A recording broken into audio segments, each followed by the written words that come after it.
had made my first database in 1972. It was in mainframe on punch cards in COBOL. The year I was born. It was revolutionary. We were the first company to annotate the human genome, ahead of cellular genomics, ahead of the human genome projects. So can you briefly tell us about your entrepreneurial journey? Sure. Well, when I got out of Stanford, I started from the very bottom. I started as a dishwasher at the Carnegie Institute, lab tech, and moved my way up. People discovered I had credentials. Why are you so special? But obviously, then the flip side was, oh, that would be just so fucking amazing. We gotta have it. Today, one of the smartest men I have seen in my career, Joel Bellenson, who is a serial entrepreneur. He was the co-founder of the company DoubleTwist, where I worked as a chief architect. DoubleTwist was the first company to annotate the human genome. And then he went on to found DigiSense, where they were the first company to synthesize human smell on computer. So, suppose you're in a rose garden, you'd actually get the smell of rose on your desktop. It was revolutionary technology then, and even 2 decades later, it is still a revolutionary technology. Today, we'll delve into the exciting journey of serial entrepreneur, innovator, Joel Bellenson, and let's welcome you to the Single World News Show. Well, thank you so much for having me on, Shannon. God, we've known each other so long now. It's a quarter century or more. Thank you so much. It's a great privilege to be requested to, speak and meet and talk. It's been a crazy journey of life, like I think many entrepreneurs have had. And I'm speaking to you from Kampala, Uganda, right here on the equator. So one is a small place indeed. It's a testament to the technology development. Yeah. When I first came here 17 years ago, this was completely impossible. I mean, you would wait 5 minutes to load, just your first page of emails on Gmail. And that was at a 5-star hotel where they were paying like thousands of dollars a month for their connection. Anyway, so now this is just over. I have fiber to my apartment in a lower middle class neighborhood, and here in the middle of Africa. This was always our dream, right? When we were doing the genome, and we said we're going to make this available to the whole world so that people anywhere can access it and make discoveries. This was the dream that somebody in Africa, we couldn't even imagine that they'd have such great internet, but I guess we did. If we had that hope, and now it's true, and it's been just incredible to watch a society develop like this. It's really only in the last 5 years it's gotten this good and this affordable. So back in DoubleTwist, the Pangea that you founded, it was revolutionary. We were the first company to annotate the human genome, ahead of cellular genomics, ahead of the human genome projects. So can you briefly tell us about your entrepreneurial journey? Sure. Well, when I got out of Stanford, I started from the very bottom. I started as a dishwasher at the Carnegie Institute, lab tech, and moved my way up. People discovered I had credentials. I started just working as a working class person. I wanted to learn just what it was like at the foundation of biotech. And some of my old friends from Stanford visited me and flew my cover. So I had to learn to be a genetic engineer and, and make, do all the chemistry for setting up laboratory reagents. And eventually I started automating everything. I thought it was so boring. And so I got into building robots that could do my work. And I had done software as a child. I had made my first database in 1972. It was in mainframe on punch cards in COBOL. The year I was born.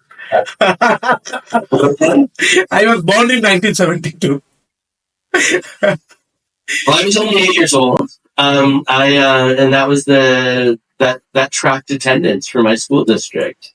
So even by the time I graduated, I guess what would you call it, S6 in India, or so I was 18 years old or 17, and they were still using the same system I had made since I was 8, and so I was able to change my data to make my attendance look better, and because I was teaching class. Wait, you graduated at 18? That's quite an achievement. 17. Well, actually, I started Harvard at 15. Wow. Normally it takes 22. I had gotten a super high score on the PSAT, and so all the universities of the world were begging me to start as their whatever precocious genius. So I went to Harvard for a term for chemistry. And as part of the deal, my dad also made me go to the U.S. Naval Academy's Genius Engineer program. So I commuted between Cambridge and Annapolis. So I get both the liberal art environment and the strict military conservative exposure as a balance. But they eventually panicked and said I needed to be back among people my own age. And so high school was a joke.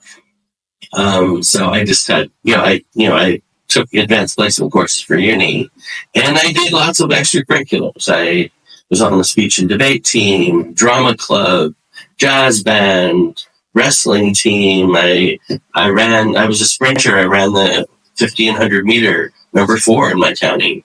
They don't get in trouble for that, but anyways, so then I went on to Stanford and did a double major of biochemistry and international relations.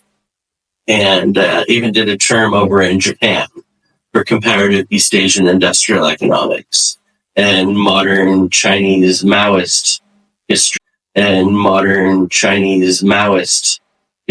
or Maoist perspective on history. So I think you probably even met me when I still had a residual of all my lefty stuff from having studied Marx and Lenin and Mao and all that. Anyway, so they say if you're young and you don't do that, you don't have a heart. If you're old and you're still doing that, you don't have a brain. So anyways, I'm somewhere in between still. Too much heart, too little brain, I don't know. But it depends on who's judging. So anyway, so I get out of school. I work at the Carnegie Institution of Plant Biology at Stanford, and I get asked to be a genetic engineer, and they train me up. And I thought they were rather arrogant and elitist about it. And the work we were doing was, in my opinion, just following recipes that, at microliter levels. And so I even taught the janitor and the dishwasher how to do genetic engineering. And then I designed my first PCR robot back in 87. And then I got into the whole robotics of DNA synthesis and DNA sequencing. And I had my first business at Stanford in the medical center as the first large-scale DNA lab in the world. Okay. Under Nobel Prize winner Paul Berg. He won the Nobel Prize for cutting and pasting DNA. So I ended up giving him what I call the urinal pitch. We were in the restroom together. Okay. And I had an idea. That's very interesting. That we could set up this lab that would make customized DNA and sequence DNA for the whole campus, because people were sending that out either to commercial labs or struggling very hard to try to do it on their own. So we said, yeah, write it up. And I said, yeah, I think it's going to take about $2 million, but it should break even in about 6 months. They said, yeah, let's do it. So, some people have heard of elevator pitches. This was the urinal pitch.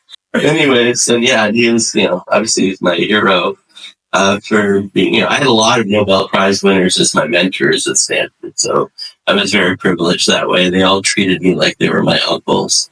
My old Jewish uncles. There's a lot of Jewish Nobel Prize winners. Okay. But Arthur and Roger Kornberg and Irv Weiss, and it's just even, no one's going to know these names, so I won't bother. Anyway, so I got to have my lab, And I did make it profitable in the first 6 months. And we just kept on automating and speeding up DNA synthesis and making it cheaper and cheaper, using less chemicals. And then the information management problem became an issue. So I had to build databases to keep track of all this stuff.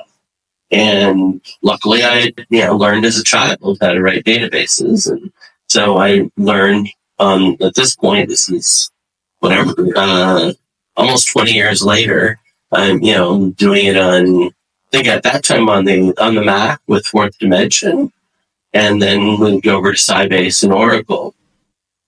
Just teaching myself. There were no classes for any of this. So I started just building up my database infrastructure to track all my records of clients and what I was making for them and what I was sequencing. And so I started building DNA databases and, I'd look for similarities and differences of the molecules people were making, and I was helping to partner different research labs. And I was, hey, why are you asking me to make this molecule for you when that other lab down the hallway I already made for them? Why don't you guys share? I made enough for them to last for 1,000 experiments. So you guys just, so I would do a lot of partnering because I knew of what everybody was working on, who was working on HIV, who was working on lung cancer, who was working on whatever. So I could, just because I had a database that was ostensibly based on just being a short order cook, cooking up DNA for people. And that's how I used to think of myself. All right, here's your quick little customized oligonucleotide. Then they came in and I started, we did DNA sequencing. And in all cases, I got to make advances in the laboratory process, in automating and extending how long the molecules could be made or read, how accurate, etc. So I got a few papers on that. So those are methodology papers. I would say in those days, I probably chopped off 2 of the zeros of the cost of the human genome ultimately. So I remember when they first announced we were going to do the human genome, I heard about it in 85, 86. I was just finishing Stanford, just starting at Carnegie. And I was the lab manager at Carnegie, and I calculated, oh my God, this is going to cost $100 trillion. And it's going to take like 10,000 people years to get this done. How about it? It's never going to happen. We're just kidding ourselves. So anyways, as time went on, I would recheck my calculations, and partly my own actions and those of others, we chopped off like 2 zeros every 5 years for a few repetitions. And then I had Pangea ready, right? Because I knew that the data was going to be coming out of the public domain. And if we were ready to catch it and put it together, we'd have a shot. And obviously it was very competitive. And long before that, we were doing many other projects to survive. I mean, I wanted to be in biotech, but biotech wasn't always profitable. So we had to do everything. We did art galleries, we did parking lots, we did consumer electronics assembly plants. We did databases for anybody we could. Biotech, we would take the lowest jobs. Hey, we'll install your applications and train you. We'll set up firewalls and security. We'll lay down networking cables. Whatever we could get in to be like an outsourced IT laboratory or IT company, in the hopes that we would one day get a higher profitable work of making customized research and clinical databases, which is what we really wanted to do. And then we just had to be patient and do a lot of extra stuff on the side. And but it was heady times. We learned and learned and learned. Because we had started this company while I was still running my DNA lab. And so we were moonlighting with the software business. And, so we were like doubling and tripling our revenues every year, which was just insane. And while holding regular jobs, we finally had to quit. I think about 3-4 years in. And, we just suffered and grew. This is before you came. So, it was in our apartment. We just had to move to larger and larger apartments to be able to fit everybody. And we would just sleep under the desks. And, people trying to wake up before everybody else showed up. It was quite a struggle. It was just always it's a scramble, right? I mean, there were many months when we didn't give ourselves any income at all, and we put every penny into getting more skills, like to get, Sybase and Oracle certified, to be able to save up to do advertising, to be able to have a nice office that we could bring customers to that wasn't our apartment. Even though we did have a penthouse apartment at one, and we had like a dozen people working there, but it still wasn't a professional enough scene back then. So anyway, so all the travails of, you're the ones running the company, but you're not getting paid. And so every entrepreneur there. So that company grew and grew and grew. You came. What year did you join? 98 or 99, I think. Okay. Yeah, I think. So it was after we had raised the venture capital money. It's 96, 97. Yeah, I think in 98. Just as soon as we moved to the new building. No, actually, I was for a short period in the old Pangea building. For a short period. This is the 1999 Harrison. Right, I think so, yes. Yes. Okay, before we moved to the I-Magnin building. Right. Then with the escalator. Right. And the So for those that don't know, 1999 Harrison is a very slick building in Oakland, California, right near Lake Merritt. Yes. Very curved, very high-tech-ish. It felt like we were on the USS Enterprise. True. And it just had that very high-tech feel to it. Later, we bought the I-Magnin building, which was a 1920s Art Deco building right next to the subway station and one of the old famous theaters from the 20s. And so we had that whole building to ourselves. But yeah, so our vibe kept on evolving. We eventually, what were we at near the end? Like 270 people? Yeah. And then shortly before we ended up selling off to Merck. Right. So, we built that from nothing in our apartment, which the world has seen almost the exact apartment where Dexter and I built the company. If you've ever seen the movie Black Panther. Yes, on the Wakanda? Yes, of course. Yes, Wakanda. So there was the back. They're giving you the backstory, the flashback to 1992 Oakland, and where Killmonger's father got killed. Yes. Right? Yeah. The traumatizing event.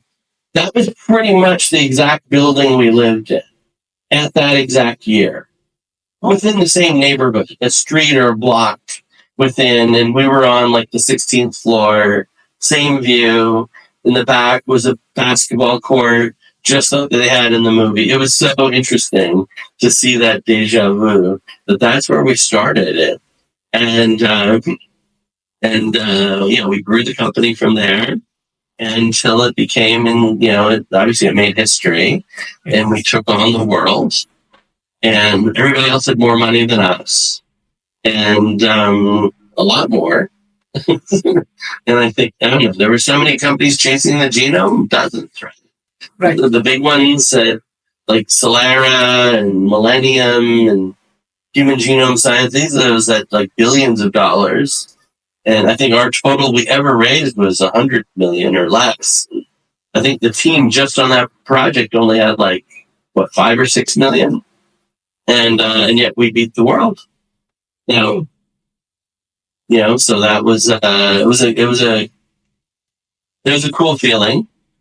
I remember telling Brett Venter when we were gathered by the CEO of Novartis to give him advice. They gathered 10 or 20 of us visionaries out in Cold Spring Harbor.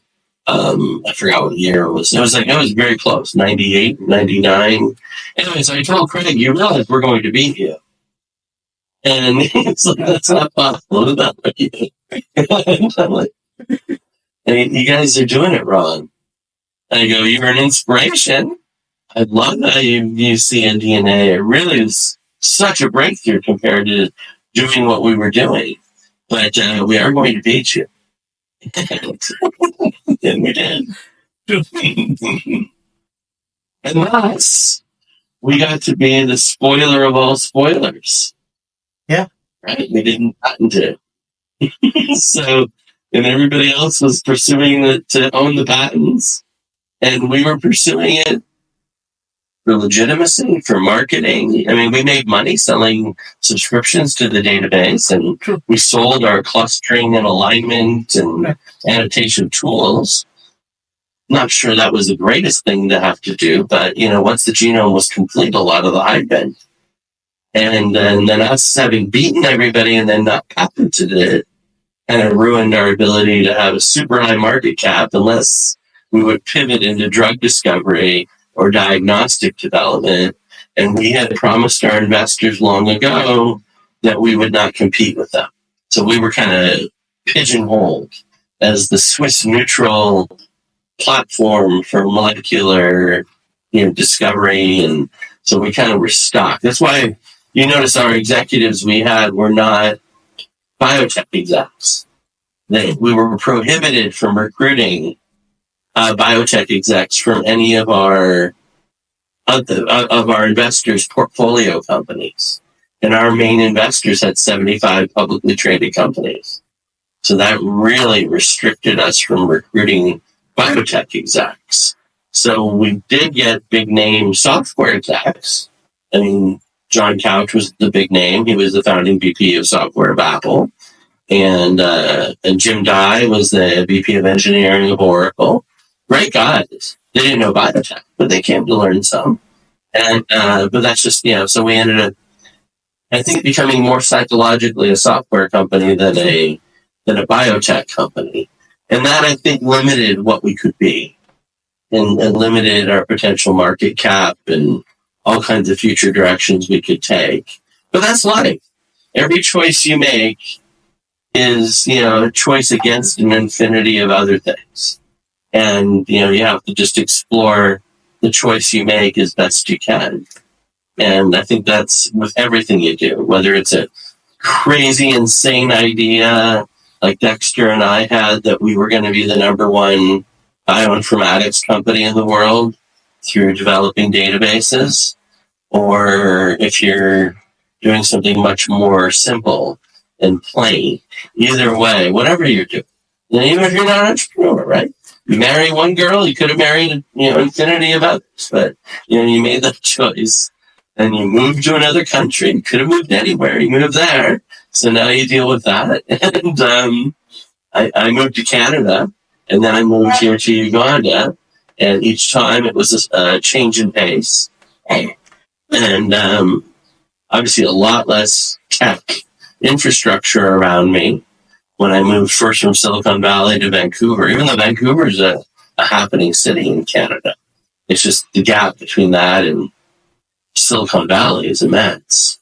And then the gap between a place like Vancouver and here in the middle of Africa is just unfathomable for most people. Now, after having lived here long enough, I can see every little tiny advance, and I really come to appreciate every little advance I see people make.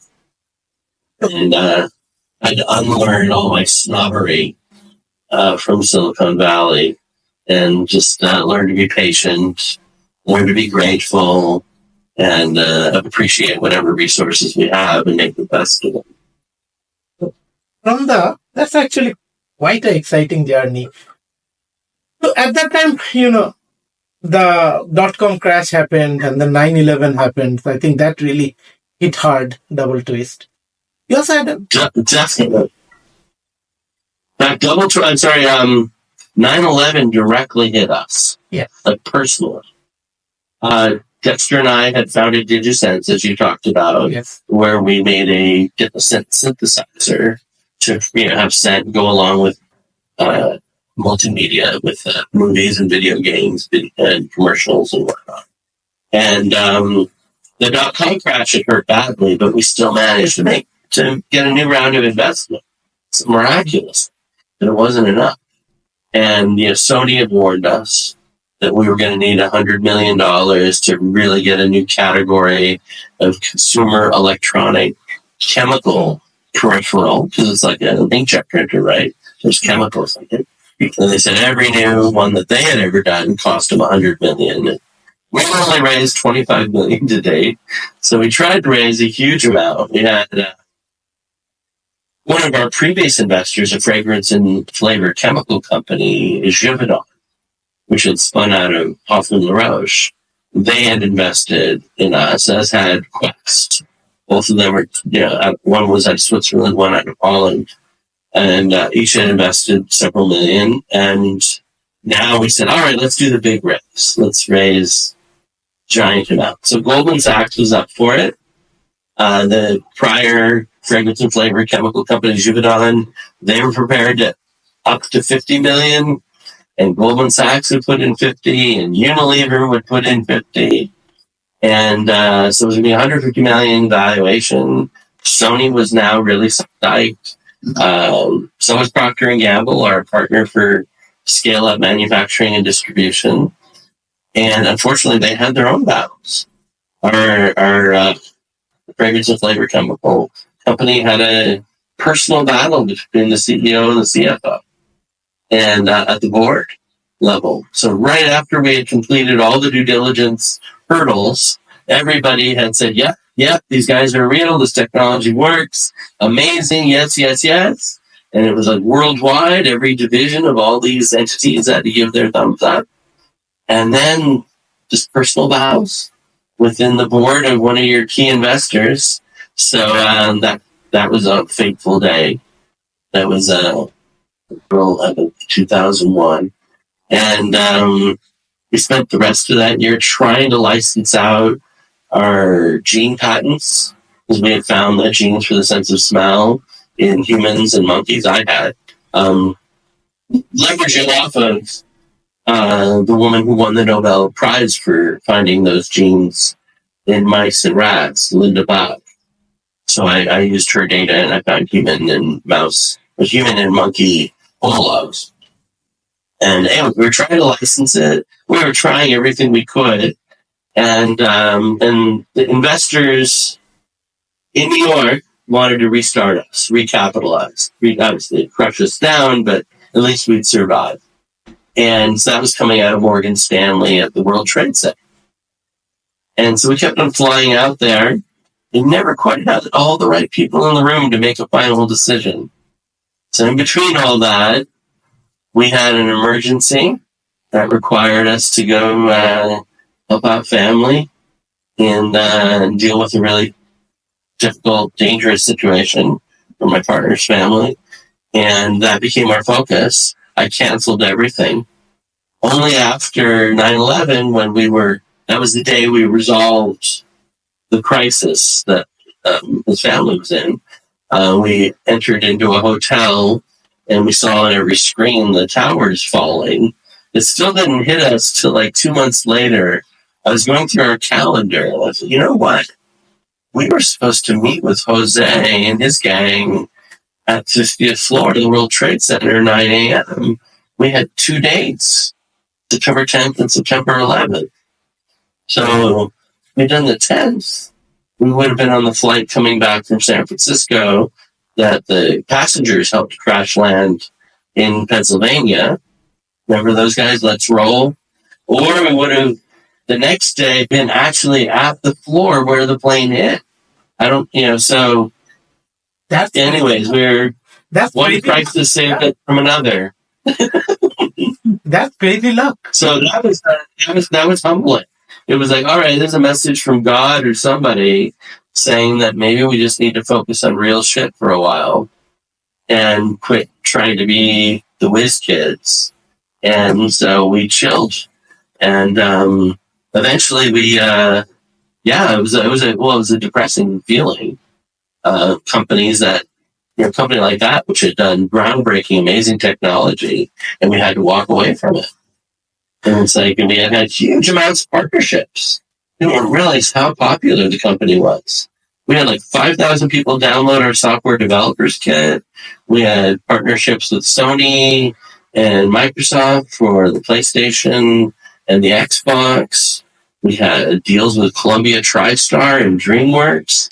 We're doing product placements in movies, and we deals with Procter and Gamble and Kraft.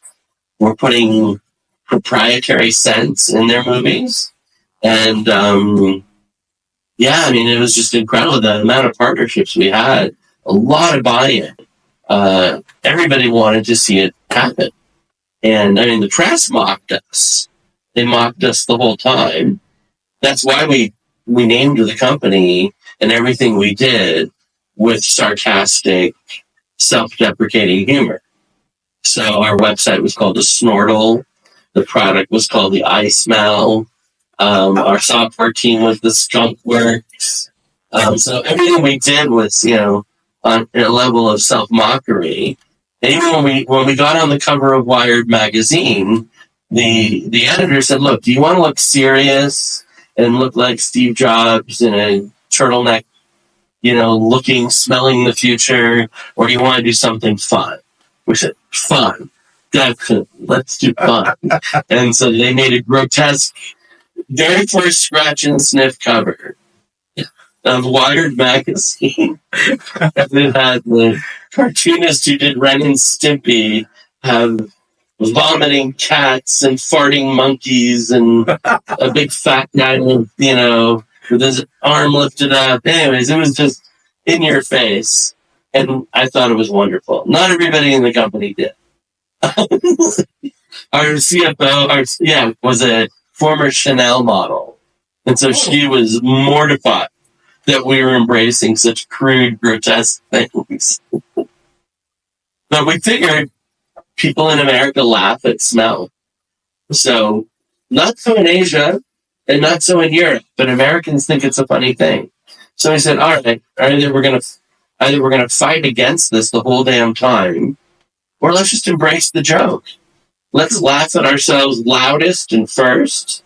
Nobody will be able to mock us more than we can. And then we can talk business with all the laughter out of the way. And so that's how we handled it. So in the process, I think you raised over $250 million for the different businesses. Yep. For all these companies, yeah. So one of the things, nowadays for the last 8-9 years, there's a lot of new ventures which are coming up in India. And, they could use, and I could myself use, your ideas on how to raise capital at this scale or even at some scale. What are the tricks? What are the things to learn? If you could shed some light, that would be great. Well, I'm glad to always help with everybody. I help Ugandans all the time with trying to raise capital. It's not always easy at all, and sometimes it's borderline impossible. It just requires a lot of patience too, which comes down to some of the founding principles that I have with companies. It's like when I talk to founders, are you guys ready to be effectively married for the next several years? Because that's what you are. It's going to be a sexless marriage. But you guys are basically, this is what you're in. And you're going to have to decide that you guys as a team come before anything else. And, for us, it was easier, bros before us. And so we weren't going to let any ladies get in our way. We were going to focus. And I think that's why a lot of Silicon Valley is filled with single, socially awkward men. Because that's who has the ability to focus and try to start a company up. And the willingness to be loyal to the mission instead of getting distracted by all the pretty girls. Because that's when everything starts to fall apart. But so with financing, you really got to, money is ultimately attached to people and their personalities and their preferences for risk, the types of things they want to be associated with. It depends if you're dealing with individual, small scale, angel investors, venture capitalists, whoever. You're going to have to figure out how your business maps to the investors that are out there and the risk they're willing to take. Okay. I've done insanely risky businesses. I don't recommend it. It's not easy on your health, mentally or physically. But if you want to do super risky businesses, you're your best chance of getting funded is when there's a bubble happening. Okay. When investors are so excited that they're willing to shed disbelief and really give a chance to things that would normally not get a chance. They'd be seen as too insane. Pangea obviously was super insane for its time. Yeah, we bootstrapped it for the first 7 years. And we got 2 investments in the course of that. One was a friend of Dexter's who knew him from Stanford, and he invested $25,000 in us. And then we had another one of the Nina. I shouldn't even talk about this. Anyways, that you might want to bleep that out. Okay. One of the key founders' people's parents invested, and that was it for the first 7 years. And we just grew like an insane weed, doubling and tripling every year, and that helped tremendously. We had revenue, painful revenue. Probably not profitable revenue if we had paid ourselves what we were worth. It was still money losing, but rapidly growing revenue. And respect. We were the talk of many board biotech companies. That's how our venture capitalists learned of us, because they said, "Oh my God, all of our companies in our portfolio, you guys are making mission critical systems for them." So, and we know they've fought with you on every contract detail and every technical detail. You guys are on your game. And you've even pissed off our people who are some of the tops in the world because you've out negotiated them. So that's why I like you guys. You have balls, and you've been kicked in the balls over and over again. So we had that track record. They knew that we were growing. They knew we were building mission critical systems that these other much more mature, well-funded companies relied upon. So we had that reputation going for us eventually, not at first. I mean, we had my reputation coming out of Stanford, and having a Nobel Prize winning mentor certainly opens doors. So I had those privileges. Also, I think another thing is just I'm very comfortable dealing with people who have money or power, and it doesn't really intimidate me. I just, I'd rather just talk about what we're trying to do, and if they're interested, fine. If they're not, no hard feelings. There's, takes all kinds to make the world go round. And if you're not interested, you're not interested. And we think what we're doing is cool. Hopefully, one day, change your mind.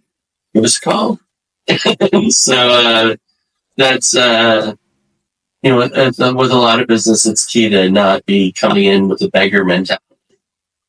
Just people smell it. They smell fear. They smell desperation. And nobody wants to invest in that, right? Now, the flip side, I've seen it here. I've seen it in Silicon Valley. I've seen it everywhere. This tech religion guru messiah thing that CEOs like to play, that they're saving the world, changing the world, which I did. I had that vibe too to me as well. It's overplayed, in my opinion, and it's now become kind of nauseating. And because there's not much substance there, there's just a pulse. And most of these people can't back up any serious questions from investors on either the market or the technology or use cases that they're trying to solve or any of it. From what I've seen, there's just a rapid overproliferation of startups. And maybe some people have rich families that gave them money to get started, and maybe they shouldn't be running a company. But anyways, there's a lot of people out there.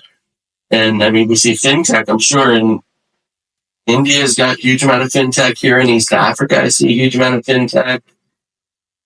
AI is everywhere, right? I advise several AI companies. It's got huge hype. I'm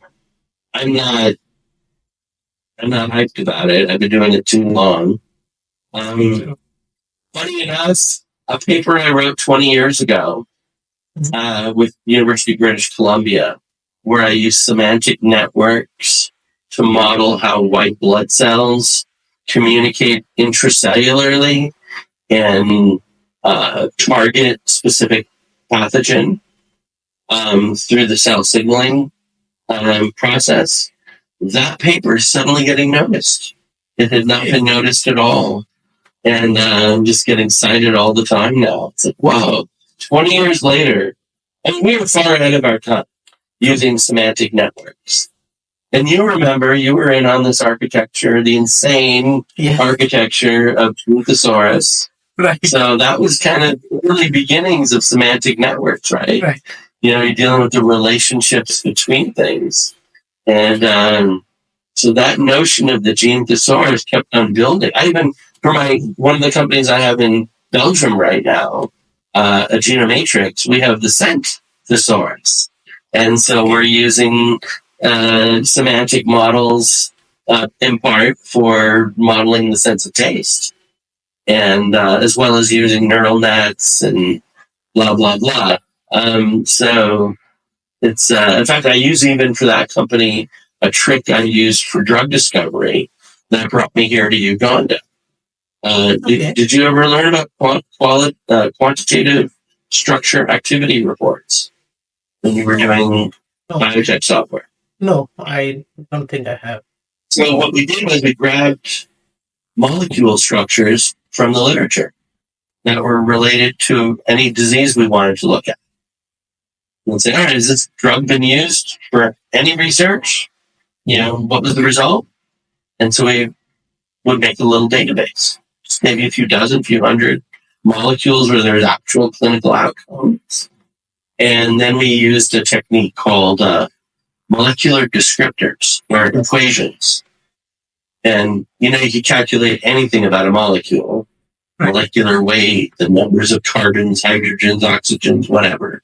And then there are thousands of these equations. Some get very, very sophisticated into physical chemistry and electrophysical chemistry. So bond length, bond angles, bond flexibility, blah, blah, blah. So thousands of these equations. We splattered them against our little database, and we saw which ones seemed to be most useful. And we built like 22 of them, made a neural net. That neural net became our search tool. And we would search the entire database of chemicals ever made and see which of them fit within our 22. And then we clustered them by scaffold, rough shape. And then we applied rules that were known from clinical work on whether a drug would be bioavailable, how fast would it go through your liver and kidneys, could it cross into the brain? Because the diseases we went after get into the brain. So we wanted to have chemicals that could cross the blood-brain barrier. These are called the Lipinski rules. So we used those to then rank the structures, and then we made millions of fake molecules in the computer using diversity explosion, where you add little thingies all over the rings, methyl, ethyl, chloro, whatever. And then we... Anyway, so this is kind of, I'm boring you maybe. But this is how we eventually came up with a finite list of molecules to have somebody make for us in the real world. Okay. So I had a lab in Russia, in Lomonosov Moscow State University. I emailed them a list of the 100 I thought were the most promising. And they sent me back a DHL box with 88 of them that they made. And then we did some lab testing in Vancouver on leishmaniasis, and out in McGill on trypanosomiasis, and then in Alberta on malaria. And so based on those results, we were pretty excited.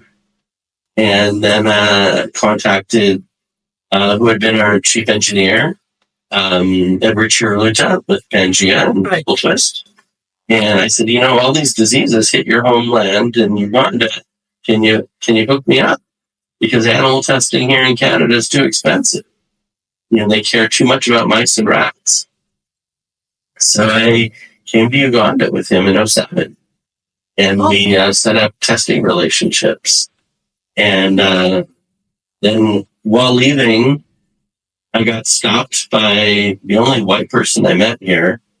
Gave me a card. He recognized me from the media, from the genome stuff, and and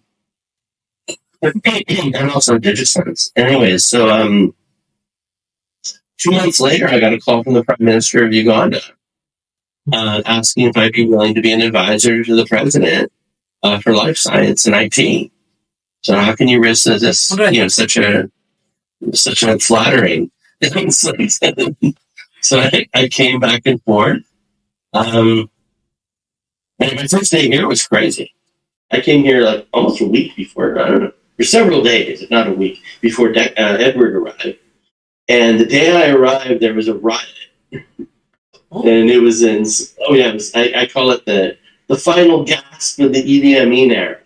It was a kind of a race riot over the government giving a piece of the people's most prized forest to a large Indian sugarcane grower. So the public was up in arms about that. And people panicked, overreacted.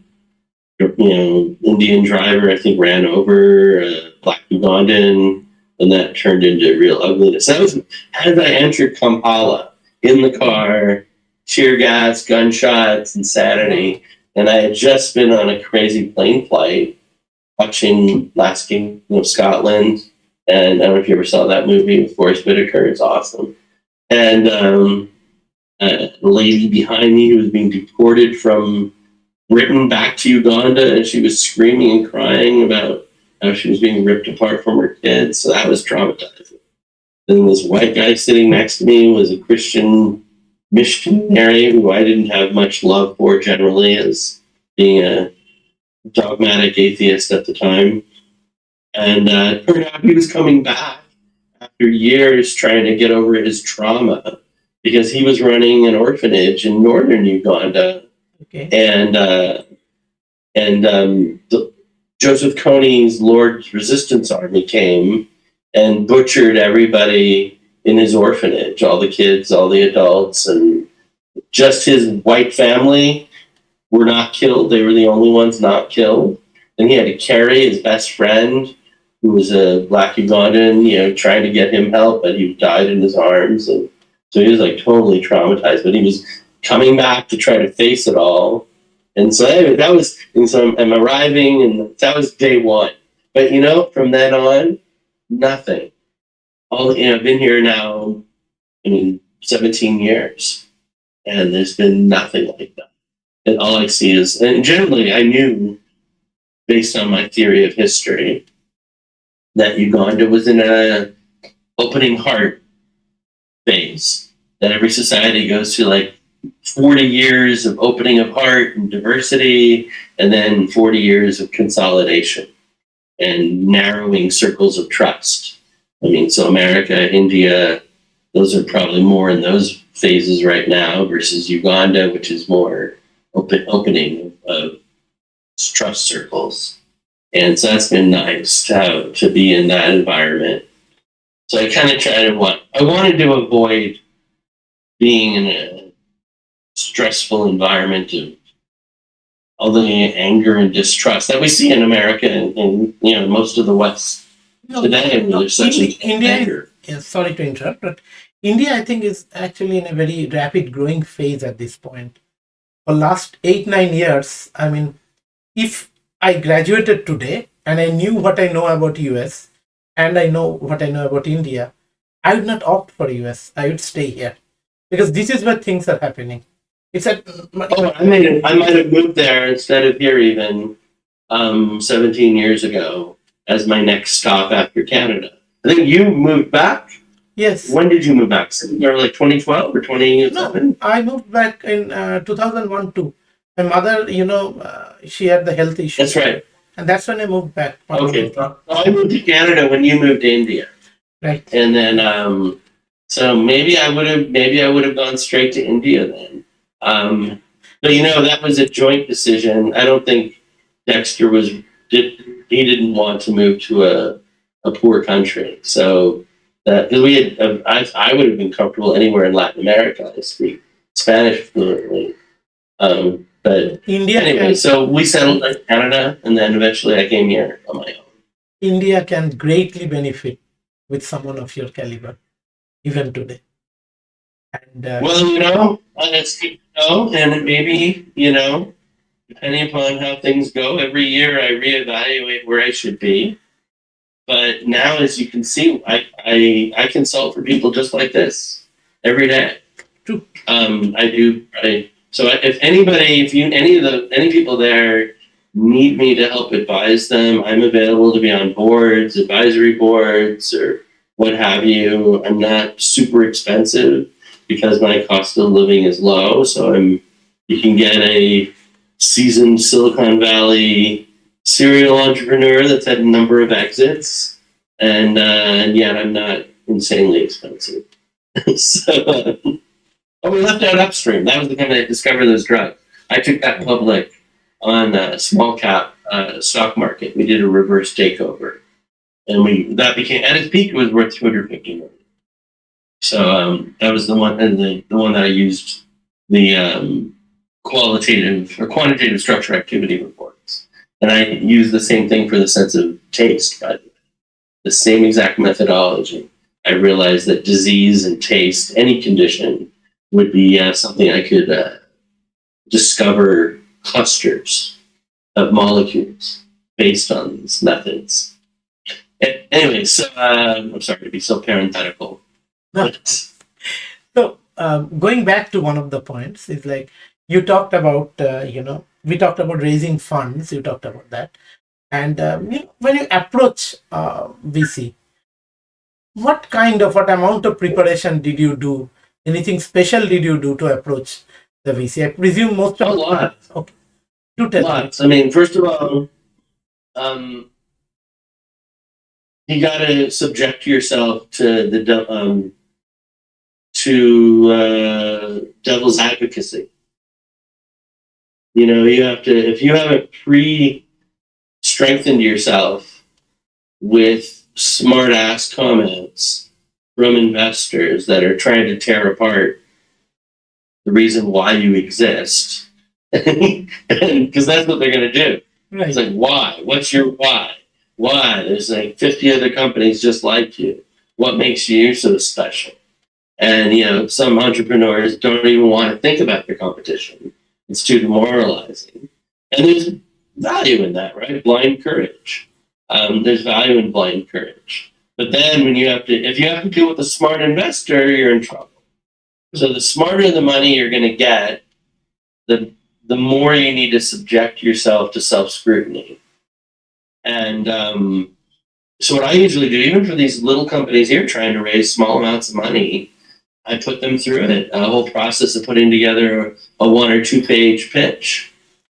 And where I try to get them to answer these questions very concisely. Now, unfortunately, people abuse ChatGPT, and they'll throw a business plan at you, 25 pages, and probably only 5 of which is worth anything, and the rest is fluff and a bunch of adjectives and fluffery. I hate it. It offends me. It's like, do you just think I'm stupid? And do you think I have nothing better to do than to read 25 pages of garbage that came out of ChatGPT? No. If you can't summarize this, I raised my first money at the urinal with a Nobel Prize winner. I didn't have much time to hit him with a bunch of fluffy words. We're holding our dicks peeing. I had to get to the point. Sense of honesty. A real honest moment. Indeed. So I see that there are some like Elizabeth Holmes comes to mind. She apparently charmed her way out of getting such a large valuation for Theranos. What do you think of these kind of strategies, or is there a strategy? Well, she was a beneficiary of the whatever they call it. Is it DEI or ESG or whatever the mindset is of bending over backwards to help historically neglected identity groups from getting fair attention from investors or whoever. And that's true. I mean, there are enormous numbers of entrepreneurs, women, other ethnic groups that have been overlooked. Dexter and I faced it, right? I mean, today it's not a big deal to see, a Jewish guy like me or a black guy like Dexter running a company, but he was the first black president of a biotech company. And there were very few Jews either that were in business on it, so we were young. We didn't have PhDs. A lot of people sneered at us. And so we ourselves were in a kind of a category of an unfavored group. But Dexter was one of these guys who was super proud, and he never wanted us to benefit from any special programs for being a black-owned business. He's like, no, we're going to succeed on our merits, and we're going to just, win this on our merits. And so that's what we did. Now, I think subconsciously, this, you guys call it woke now, trying to, give a fair chance to everybody. They may have gone overboard with the Theranos girl. Just say, oh, she's a woman, let's just really give her a chance. And, maybe that's why she was able to snub them for so long. That, they themselves wanted to believe, because they wanted to be able to say they had invested in a woman-owned company and who had come up with something earth-shattering. And so they suspended their disbelief, and they were never managed to force themselves to ask the tough questions. It's like, how the hell are you able to screen for every disease in a single drop? And can we actually watch you do it? Basic stuff like that. Clearly, somehow, either through charm or through their ideology, she got through their filter system. And then once you're in, there's a tendency for everybody to keep on hyping whoever gets into their system. Because even if they know they made a bad decision, the investors, they're going to keep on wanting to sell it to other investors to get them involved too. And hopefully turn it around. And say, all right, finally we'll do the right thing, or we'll actually do what we claimed that we were going to do, or she claimed she was going to do. So there is a tendency that once somebody gets through the bullshit detection layer of the ecosystem, that they're now potentially a parasitic virus within the whole world of venture capital, sucking up money when they shouldn't be. And so that could happen, where there's just too much trust. Obviously what she was proposing is a dream everybody's always had. Sure. So that makes it easier. If you're selling something that people want to see happen, they'll tend to not be as skeptical. Although some will. They're gonna everything always bifurcates, multimodal reactions to everything. So some people who are very skeptical, yeah, you can do it. How come it's never been done before? That you would expect that's the main answer that most investors should say. It's like, nobody can do it before. Why are you so special? But obviously, then the flip side was, oh, that would be just so fucking amazing. We gotta have it. So if you find your right investor, then you're good. So the question of finding the right investor is not trivial. It's not a science. It's more of an art. They've tried to make it more systematic with all these hubs and innovation centers and training programs for entrepreneurs. We never had that benefit. People asked us to set them up.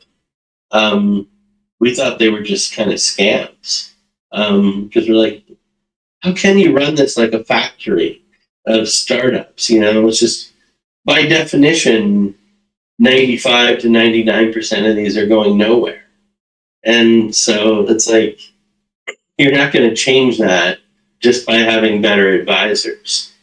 Because the entrepreneur is going to have infinite control at the beginning, Right. and they're not going to give up any control until they feel like they really need help, unless they're very mature people. And most entrepreneurs are not. They're dreamers. They're rebels. And they really believe that they're onto something new. Their ideas are priceless and amazing, and there's no way anybody else understands their ideas as well as they do.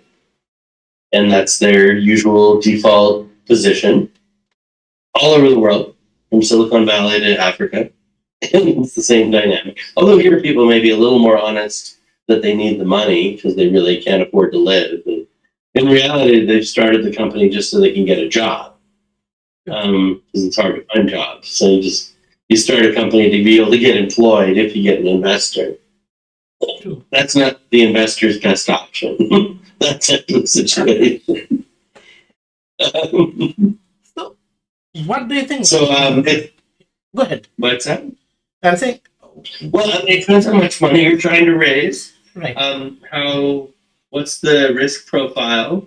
How patient do you need your investor to be? Right? And it's like, are you promising them that they're going to make their money fast and get out in 2 years, 3 years? Or are you saying, well, we don't know. It could take a while. And then other people are going to tell stories. Oh, yeah. No problem. You'll get your money back out in a year. I've been brought in to fix those situations. A lot of angry investors that finally bring me in to try to fix broken company. Sometimes it just can't be fixed. So, what do you think of the key quality of an entrepreneur? Is it just the drive, raw talent, combination of both, or a good support system, a good network? What do you think are the key factors for success of a business? It all matters. There's so many, you can have great talent, but if you don't have the grit to make things work when they're not working, you're probably going to just get demoralized and distracted.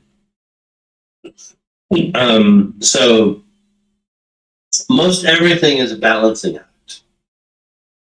It's a balance between different characteristics. You need someone who's flexible and determined. You need someone who's creative, at the same time able to be disciplined. And so a lot of these are in tension with each other. A lot of people who can have hope, but at the same time you need to be grounded in reality and not delusional. And so each of those things can go to such an extreme it weighs you down, or to such an extreme that it just yanks you up into the clouds and you get blown away into the vaporware. So it's so much of it is balance, and it's being able to shift the balance. And it's not easy. It's really confusing in the early days of a startup. You're scrambling to figure out, if you're starting from a technology, you're trying to find a value for it, a purpose for it. If you're starting with a problem, which is what I prefer, start with a broken process or suffering, pain. I think pain is the best place to find business. So can you find something that's broken or difficult and make that easier? And in which case, then you don't have to be attached to any technology. You find the right tool to solve that problem. Now, so many of us who are techies tend to have our tool in our hand, and we're trying to treat every problem as if it needs that one tool. Like you have a hammer. They joke that a guy holding a hammer, treating everything as if it's a nail, right, and it really needs a screwdriver or a wrench, or Exactly. And so that happens constantly with tech guys. Whatever the level of tech commitment you have, whether it's at a fundamental IT level that you're just obsessed with a language or a platform or a buzzword, the more you're attached to that, then you have to go about things very different. If you're problem-based, then you can look at all that's out there and try to pick what seems like would be the best. If you're someone who's just a master of a certain tool, you're going to have to be, prepared to find out that it was the wrong tool for the problems you're trying to solve. And that may be very hard for you to face. Technology is just You may not in the right tool. So, there are, I've seen two kinds of, you started your journey with two team, like a business, you and Dexter, and DigiSense was also two-member team. And then, there are many who try to start as a single member. I tried, I'm doing as a single member entrepreneur, and it is comparatively, I find it harder compared to two-member or more team. What is the right size, do you think? 1, 2, or more, like 3 or 4? I think there's a reason why Silicon Valley has the image or the mythology of two guys in a garage. Because I do think that paradigm works. Should not be a surprise also that Apple has GarageBand. So, I had a rock and roll band in high school. So a small group of guys jammed in the garage can do great things. And there's value in that. You're in a closed off space. You get shit done. If you're lucky, mom brings you lemonade or something. But generally, you're in your world and you get things done. And you guys have enough trust with each other and the discipline of showing up and the discipline of being friendly devil's advocates. Right. Dexter built that into a key part of our culture, which I think was still even operative in the company when you came on board, a general tolerance for everybody to challenge authority and the direction things were going. So we were always challenging each other. Is this right? It's like, wait a second, we've been doing this. So any idea that we were going on, we would try to pick it apart. And then, but the idea was so that you would also not have this sense of ownership of the idea, that you could just be focused on success as opposed to being right. Because a lot of people just want to be right for the sake of argument and ego. And it's hard to get beyond that. But we were pretty good at even taking up the other guy's argument a few days later. You raised some really good points when you were ripping it apart. And so, I think, if we do this and this and this, maybe. And so we would often trade places as the critic. And like I said, not having that ego attached to who came up with what, who was right. The end goal is just, can we get this damn thing done? And who's going to use it and why? And are they going to pay for it? Because we didn't have any venture capital at first. It was just us working our jobs, working at night, and me finding gigs around Stanford and in Palo Alto for us. So we didn't get paid unless we delivered something. So that was a constant, desperate struggle to make sure we had a specification that was going to make the customer happy, that they would then pay us for it, because otherwise we had nothing to live on. So we had no freedom to just screw around. It was just, all right, we have to deliver. And, so a lot of it, came down to, because I was a lab tech, I had a real sense how things worked in biotechnology in general. And so my knowledge and experience and imagination to put myself in the user's position turned out to be really, really critical for building out use cases and being able to satisfy them. And I think that's one of the challenges for entrepreneurs working at home these days. If they're not at a workplace, they're not living the pain of the jobs. Right. They don't know what's really needed and what is it to be in that person's position. What information do they have to work with? What's the workflow? So we got very much into workflow. You remember we even had that product Pangenetics, which was all about managing large-scale molecular laboratories. And so that was all workflow for lab work.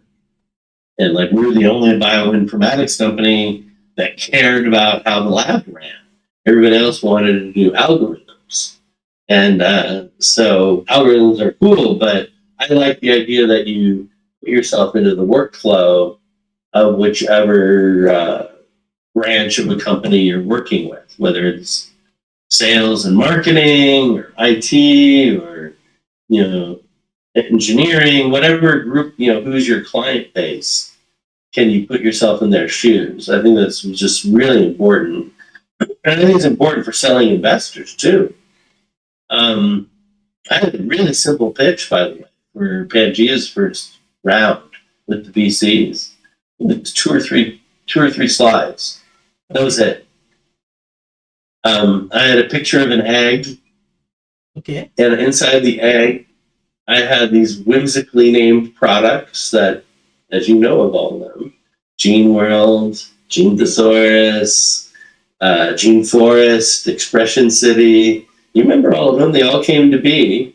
And I showed how they related, that the output of one would go into the next. So there's like a workflow between these different apps. So they're all within an egg, which I thought was a nice living image.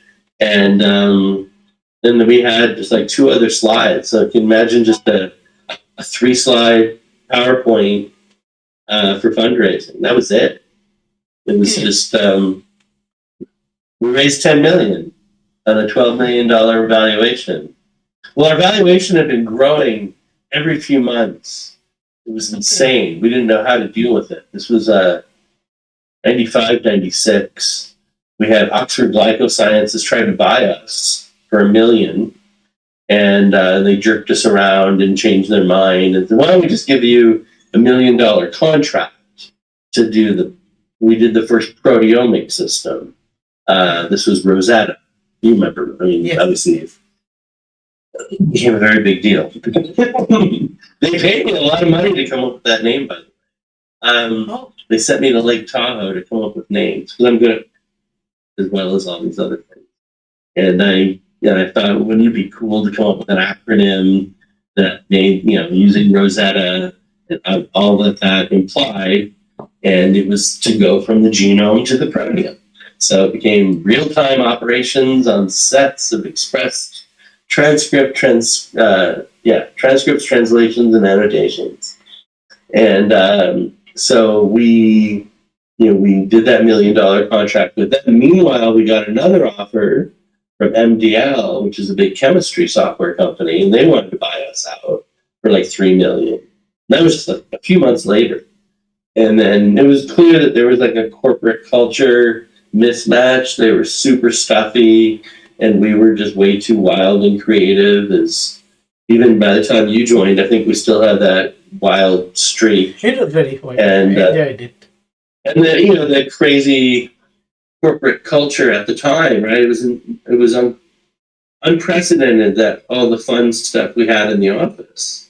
Right? It was just we made it a place that people wanted to come to work. Right? With all the DoubleTwist was so good. Yeah, I thought I couldn't work in any company again. It ruined. I realized I couldn't get that experience. So the only way to enjoy is to do your own. So that was my inspiration to start on my own. It's sad. It's so true. Dexter and I, we were in an elevator in New York City in 2008. I think. Around then. Yeah, it had to be. Anyways, I was holding my Pangea bag. I think Dexter was too. And this elderly couple got on the elevator with us. And the lady said, "You guys, do you work with Pangea?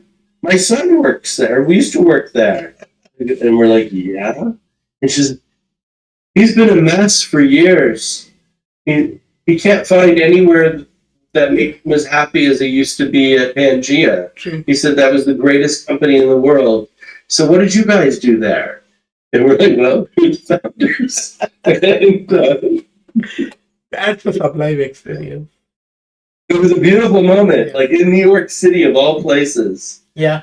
On an elevator somebody had children who were damaged by having worked for us because they had such a fun environment that they just never got to have that type of experience again.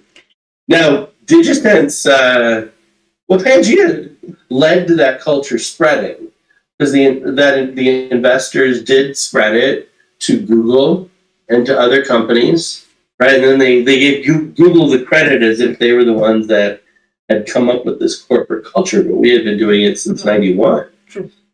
So 7 years before Google even started, and our investors saw us in action.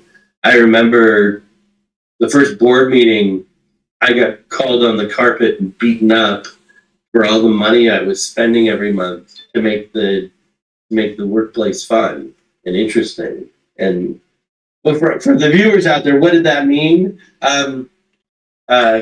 What do you, I can tell you, what was it? The chair massages, the video game room, the table tennis, meals almost, the smoking music system. Yes. The what? The smoking room? Yeah, I mean not the smoking room, the music system with smoke coming out of it, during the weekends. Oh, the fog machine. Fog machine, yes. And the football table, table tennis boards. It is awesome. So they made me stop doing all of that at the first board meeting. They said, this is a waste of money. Stop. Okay. Sorry. I didn't realize it was so horrible. And I didn't even know how to defend myself. I was caught off guard. And then our next board meeting, Brooke Byers, this is from Kleiner Perkins, Caulfield Byers. You guys have ever heard of that venture capital? Yes. One of the most storied. So Brooke Byers, evidently, he testified. He said, hey guys, this is at the next board meeting. Before we start, we ended on a note where we were getting on Joel's ass about wasting money. I'd like to talk about something. I was with my wife the other day at the opera in San Francisco, and then afterwards we drove over to Oakland because I wanted to, just on a lark, see what it was like at Pangea. It was like after midnight, might have been 1 a.m. So we drove past 1999 Harrison, and all the lights were on all the floors. And so I said, what the hell? They're wasting electricity now too? So he goes up and checks, and he finds out that there were 50 people working there. And he's like, so that's what I saw. Saturday night, 1 a.m, 50 people working.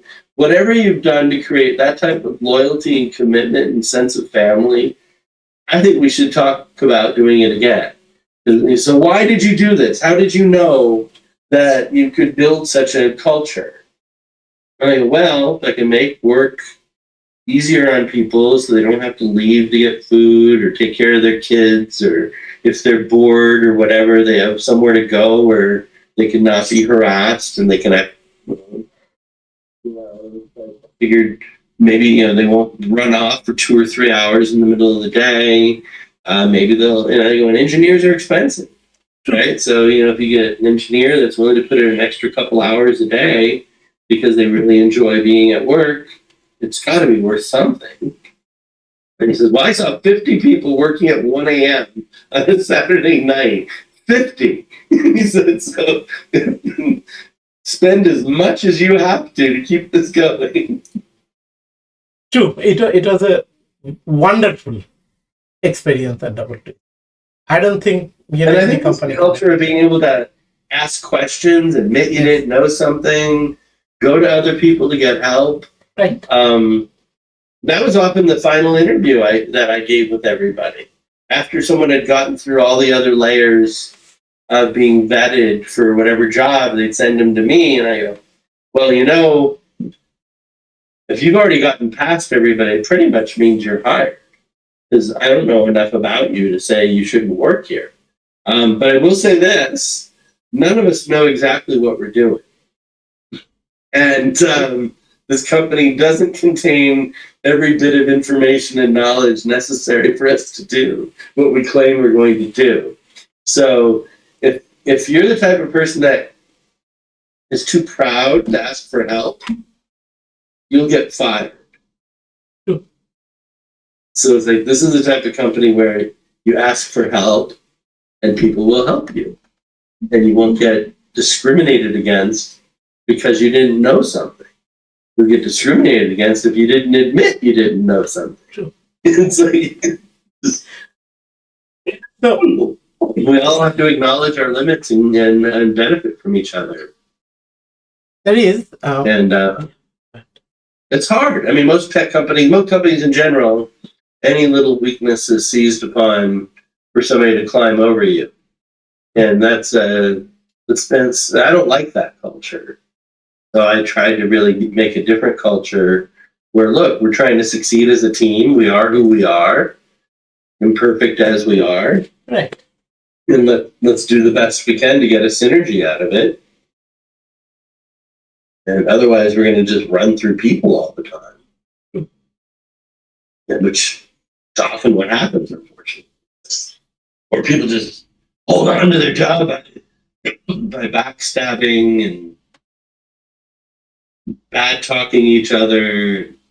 I mean, I'm sure that still went on even in Pangea and DoubleTwist. We're not saints. I'm sure people did their share of backstabbing and It was bad mouthing. We weren't perfect, but I like to believe less went on there. so, it has been a long interview and it's a brilliant one. I want to ask you one last question, if you know. The AI part. You worked on AI from very early on. Now with the transformer models, they are doing rather amazing things. Sam Altman is claiming that, they are very close to AGI. And I have seen that you can write decent small pieces of code using ChatGPT 4 and of course even 3.5. And they are even creating, there are GitHub project which allows you to use the ChatGPT agents or any LLM agents to create essentially a whole software company, including a QA, including project manager, and all that stuff. Now, yeah, I mean, I have my reservation, but I'd really love to know what are your thoughts and, how do you think these things will affect the employment in both Uganda as well as India, not to mention US. Well, I see the AI in the case of programming as just another generation of language. It is. Right? We've had so many GLs. It's just another GL. So whatever it makes it now, 5, 6 GL. You still got to solve problems. You still got to, deal with the user interface and workflow. Yes. Now, to the extent that it's data-based, because you're doing machine learning, you still have to build out your data structures to feed the machine learning pipeline. You still need to have real humans to be able to evaluate whether or not the answers make any sense. Right. Now, Sam also recently said that he doesn't think it's going to, even visual AI, even at the rate at which it's improving, he doesn't see that much job replacement or labor savings. Those of us who've done a lot of AI work have discovered how much work goes into organizing all the data and parsing and loading from all these different sources and cleaning up. The data is always a mess. Yes. And then you've no doubt heard that in East Africa, it had mainly Kenyans. I'm trying to get more Ugandans in on this too, who do meta tagging of data. And they've done this for OpenAI, for Meta, for Google. So they do a lot of the labeling of data. Okay. So they burn out because obviously they're reading horrible, angry, vicious, racist, sexist stuff that people are shouting at each other in social networks and whatnot. And then because they're labeling and censoring and all this stuff, so real humans are doing it. They're in effect discovering the patterns and training, picking training sets and testing whether or not the AI is giving back the right results. And so there's just like hundreds upon hundreds of people that are involved in all this tagging You don't know it. It's just that the hidden, sewage work of AI. But it's a lot of labor gets employed to be able to clean all this up to make it automatable. I'm sure even someone doing whatever, searching by image, someone's probably got to do a lot of meta tagging on images, whether it's flowers or pornography. Someone's having to do some meta tagging, and it's the hidden labor that no one wants to talk about in the AI field, is that there's just a huge amount of manual labor of organizing data, and you can't really escape it, and not yet. So do I think it leads to a loss of jobs? We've always thought it would. We always thought it would. I mean, when Dexter and I started Pangea, we thought it would lead to job loss. When I was automating DNA synthesis, I thought it would lead to job loss. In fact, I worried that the faster I got at DNA synthesis, because I kept on automating better, that I was going to automate myself out of a job. And it just turned out that the faster and cheaper I could do things, the more business I got. So my business grew even faster the more I automated and the cheaper I made it. So I guess it depends if the work you're doing on your work is part of the bottleneck, and may not be the bottleneck today, but it could be the bottleneck a few months from now, because the bottleneck is always shifting on whatever we're working on. So you may have a period where you fear that you automated yourself out of work, but eventually all the other steps will catch up, and soon you'll be buried again. But it's easy to get nervous, very easy to get nervous, and I'm sure managers make a lot of rash decisions, or getting rid of people sooner than they should have. Right. If they could have just waited a few more months, they would have found out that those jobs still were necessary. Which then ends up, of course, the question can be then, why the hell is everybody doing well? And I'd say, well, it's the arms race of capitalism, where you're whether it was in the early days of weaving or making fabric. I mean, they kept on putting in more and more machinery. That didn't mean that Manchester hired fewer workers, or India or Uganda or the southern states in the U.S. needed less labor to be performed. They need slavery even more to feed the factories in Manchester. So I don't know. I think that the demand for labor will shift. It will keep on shifting. Globalization has been very tough on workers in rich countries because the rent is high, and they're competing against workers in poor countries who have much lower rent, much lower cost of living, partly because they have social structures that still function, extended families and villages, so that can feed them, versus working in San Francisco and paying $3,000 a month for rent. It's pretty hard. So it's so the globalization question obviously has become big politically. And I would imagine that's a bigger problem than the technology.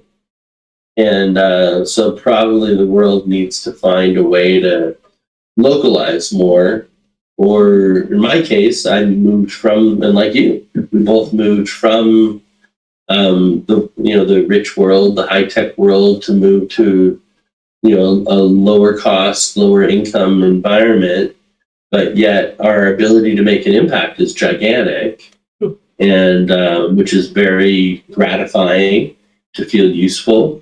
And as opposed to being in a rich country where you're struggling to feel relevant at all and just holding on to your job by your fingernails. So I would recommend a lot of people in rich countries should move to poorer countries where they could be more useful, where these revolutions haven't happened yet, and where the cost of living is lower. In general, for entrepreneurs, get your costs down. I mean, we started Pangea in Oakland, which was considered a really dangerous, low-income place, and we were Stanford grads. and we set up our business in Oakland. Our investors were terrified to visit us because it was so, seen and stereotypically. And but they came. We eventually got them to change their perspectives. They abused me quite a bit. They kept on trying to pressure me to move the company to Sunnydale because they didn't like coming to Oakland. And of course, but nowadays Oakland's the hip spot to be. And turned out we were wise. There were just enormous numbers of overlooked people, whether engineers or marketing or sales, and we were able to put the company right next to a subway station. So, people didn't even have to have a car to get to work. Right. And so we just made it really easy, and it was radical. Nobody had ever done that in high tech at the time. So I think in general, entrepreneurs should look for ways to keep their costs down. They should be willing to lead themselves to the lower cost living, and not try to live large for quite a while. Even after they get funded, even after they get customers, even after they're profitable, they still need to control their lifestyle and not just think that they've won the lottery and just go squander a bunch of money on useless stuff. And we faced this in the early days of Pangea. Once we'd hire some people, they would just buy a fancy car and start, dating lots of pretty girls. And I remember Dexter and I would look at each other and, we're going to lose him. We're going to lose him. Look, he's already showing up late. It's like, so once people got cocky about having an income, that's really when things got challenging. And I think that's a challenge for entrepreneurs today everywhere, because there's been so much hype about, being an entrepreneur is this path to quick riches. In general, getting rich quick is like the mantra everywhere. And it really, I think, is a self-sabotaging. You have to really have delayed gratification just baked into your personality and just say, all right, well, I'm going to have to learn to enjoy what I'm doing and not just be living for showing off. Now that said, I eventually did buy.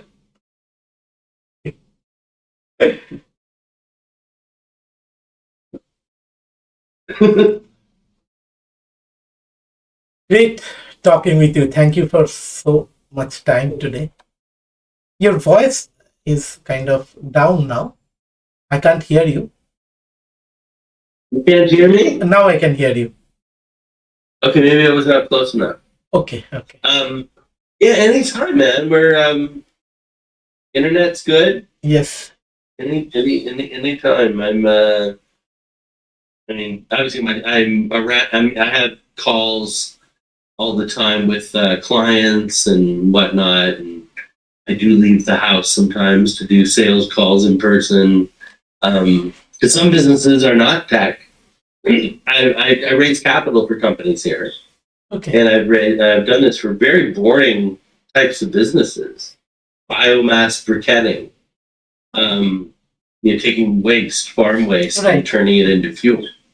And so I drove around selling 100-kilogram sacks of briquettes to bakeries and breweries and dairies and metal foundries and all across Kenya and Uganda. And I set up zero grazing dairies using hydroponics, which is slightly techy, but not really. And right now I'm raising capital for a security guard firm. Some Americans want to invest in security guards.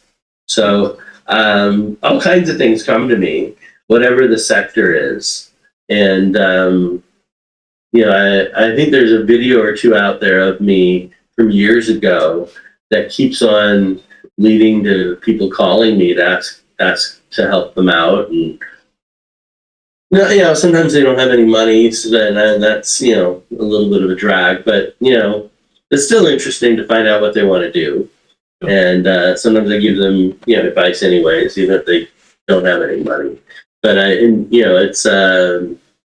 it's gratifying. I get to mentor just lots of young people here. because they have all these illusions about being a tech entrepreneur, the romanticism of it all. And it's like a geek version of being a hip hop baller. And so I have to disabuse people of a lot of illusions on these things because they all think it's just, oh, I'm excited about AI. I want to be an AI. I'm like, to do what? Exactly. Well, I want to be an AI. It's the greatest thing. And I'm like, to do what? What do you want to do with AI? It's like, so it's just, they don't even know. They just want to be part of it somehow.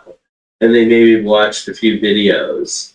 And I'm like, well, have you ever held a regular job? Excellent. No? Okay, have you done anything? Why don't you do that?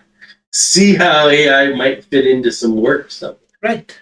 That might be a way. But there's a lot of can-do attitude here in Uganda.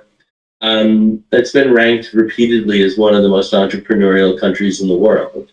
Now, you could say it's because there's high unemployment, so people are trying to start up their own businesses to give themselves a job. But there's definitely a real can-do spirit. The problem is they don't often have all the right skills to enable them to do what they want to do. And sometimes they're just missing foundational stuff. I find a lot of people want to do things and it requires more math than they know. And something flew by them when they were in, I don't know, primary or secondary school, and they didn't learn something fundamental. So I'm like, guys, all right, we're going to watch Khan Academy today. And we're going to go through learning long division, or we're going to do multiple linear equations together. And so I'll just like take them back. Thank God Khan Academy's there. So I can use that to tutor people and say, okay, if you're going to do this, you need to have some basic skills. And it can be for anything. I mean, I have guys that want to be involved in building out the oil pipeline from Uganda to Tanzania, and they want to apply for the job, and they don't have high enough math skills. So I point them to somewhere to buttress them. Or some girl wants to become a nurse or a doctor, and she needs to buff up her skills so that she can go up to the next level. So a lot of times it's me just letting people know the resource exists, being patient enough to sit with them for a while. And, it's good for me too to review things. I mean, obviously I don't need to review long division, but there's always something that I didn't quite know perfectly that it's worth. Because they always say if you can't teach something to someone, you really don't know it well enough. So that's why having a lot of people needing to know basics